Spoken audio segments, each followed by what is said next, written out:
विश्व उत्सव मनाने की तैयारी? हाँ, बहुत अच्छी बात है। ट्रस्ट कब से तैयारी शुरू कर देगा? मंदिर में कब से पूजन पद्धति शुरू होगी? देखिए, पूजा पद्धति उसकी बहुत बड़ी होती है, क्योंकि प्राण प्रतिष्ठा का कार्यक्रम जो होता है वो बहुत कुछ उसमें करना पड़ता है, इसलिए पूजा पहले से प्रारंभ हो जाएगी। जब ये खरमास 14 को समाप्त हो जाएगा, जैसे 15-16 से वो कार्यक्रम शुरू हो जाएंगे और इसमें उनको भगवान के लिए तमाम पहले देवी देवताओं की पूजा होती है, नवग्रह की पूजा होती है, दिशाओं की पूजा होती है।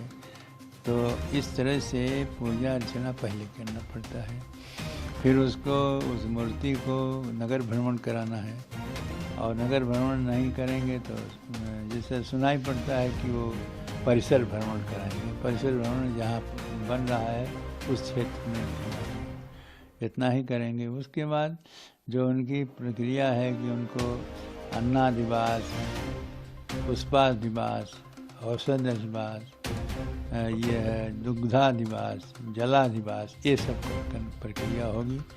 और वो एक दिन करेंगे कि एक दिन में और करेंगे, एक दिन करेंगे तो प्रतिदिन उनको करना पड़ेगा। इसलिए उसके पहले प्राण प्रतिष्ठा के पहले सारी प्रक्रियाएं जो होती हैं हो जाएंगी और ये सब होने के बाद में तो जिस दिन प्राण प्रतिष्ठा होना है उस दिन सब कार्य पूरे रहेंगे। केवल प्राण प्रतिष्ठा की जो विधि है उसी को संपन्न करेंगे और उसके बाद में उसी दिन प्रधानमंत्री जी भी आएंगे और प्रधानमंत्री जी के द्वारा क्या कराएंगे, ये जो आचार्य प्राण प्रतिष्ठा कराने वाले हैं बताएंगे।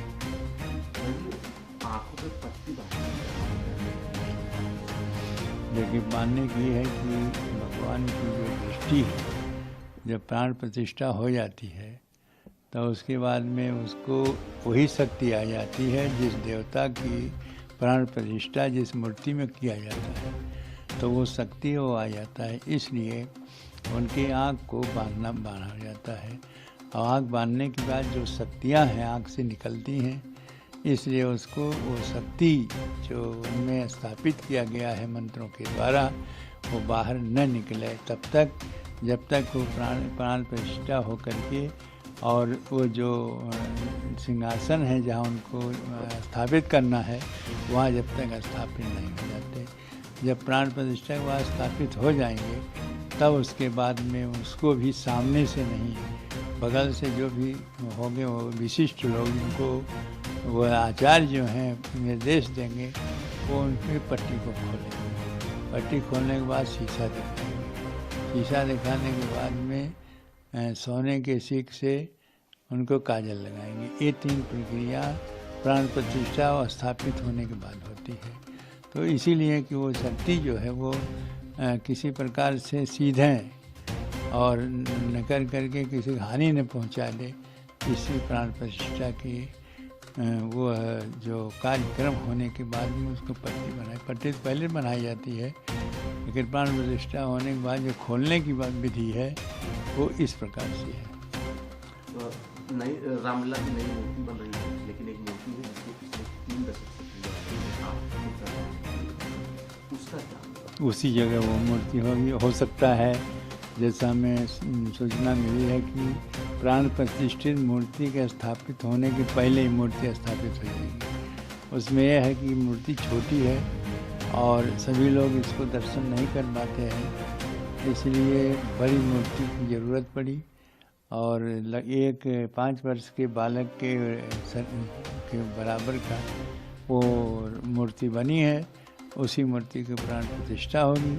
ऐसा है कि व्यवस्था देखा जाएगा कि कहाँ उनको स्थापित किया जाए, जहाँ जो जनता दर्शन करे आओ वो भी देखे कि हाँ वो मूर्ति है जिसको लोग 23 दिसंबर 1949 से जिसकी पूजा होती आई है वह भी इन्हीं के नाम से यह केस भी लड़ा कि वर्तमान में विराजमान रामलला। तो इस तरह का जो है प्रमाणित जो मूर्ति है वह महत्वपूर्ण है, उसी के केस जीता गया है तो वो मूर्ति की रहेगी ही वहाँ, उसको उसी रूप से पूजा अर्चना होगी जिस प्रकार ये जो नई मूर्ति आएगी उसका। जब पूजा अर्चना नहीं, पुस्तक मिल गई है, उनमें कोई बदलाव नहीं है। हाँ, कुछ थोड़ा बहुत बदलाव है, क्योंकि और जगह जो पूजा होती तो उसमें भगवान राम का दरबार होता है, उनके माता सीता भी साथ में रहती हैं और उनके भाई भी रहते हैं। यहाँ केवल राम ही है, और इसलिए जो स्तुति भगवान राम के और सीता के साथ में की जाती है उसको नहीं किए हैं, और ये बदलाव किए हैं। बाकी जो सुबह के उठाना बैठाना स्नान कराना वो वही पद्धति है जो पहले से चली आ रही है, और उसमें जो मंत्र हैं 16, उसी 16 मंत्रों से सब कार्य होता है।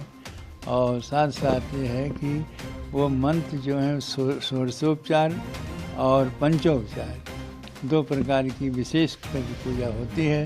तो षोडशोपचार पूजा होती चली आ रही है, और उसे मंत्र पढ़ो और समान दो, जैसे ओम सहस्रेशा पुरुषा सहस्राक्ष सहस्रात भूमि ओम सत्वा दशांगुलम, तभी कहते रामम आवाहयामी स्थापयामी पूजयामी।